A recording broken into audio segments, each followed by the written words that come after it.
విచిత్రంగా ఉంది. నిన్నగాక మొన్న నేను చూసిన బాల్కొండలో పోలీస్ స్టేషన్లో కాంగ్రెస్ పార్టీలో ప్రెస్ మీటింగ్ పెట్టించారు. ఏం చేయాలి మనం? పోలీస్ స్టేషన్ లోపల కాంగ్రెస్ వాడు ప్రెస్ మీట్ పెట్టిండు.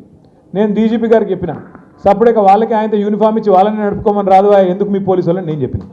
నిజం కాదా? గంత ఇజ్జత్ తక్కువ వ్యవహారం నడుస్తూ ఉంది ఇలా రాష్ట్రంలో. ఎవరు ఏమనుకున్నా ఇది వాస్తవం. మల్కాజ్గిరిలో ఇంకా ఘోరం.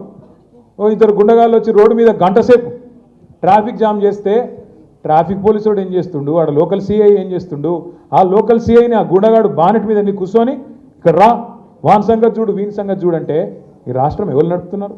కొంతమంది గూండాలు కాంగ్రెస్ కార్యకర్తలు నడుపుతా ఉన్నారా? ఇంత హీనంగా ప్రవర్తిస్తారా? అందుకే వీళ్ళందరికీ ఒక్కటే మందు, సర్వరోగ నివారణ ఏంటిది? జిందా తిలిస్మాత్. గట్లనే మీరు రేపు లోకల్ బాడీ ఎన్నికల్లో గులాబీ జెండా ఎగిరేస్తే వీళ్ళందరూ లైన్ కట్టి ఆనంద్ ఇంటికాడ మీ ఇంటికాడ నిలబడకపోతే నన్ను పట్టుకోండి. మీరు గట్టిగా తలుసుకొని జెడ్పీటీసీలు ఎంపీటీసీలు కొట్టండి.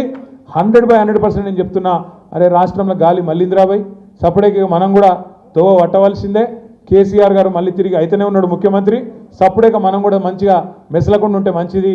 అధికం చేస్తే కాంగ్రెస్ వాళ్ళ పేరు చెప్పి కాంగ్రెస్ వాళ్ళ మాటలని మనం కూడా సంకనా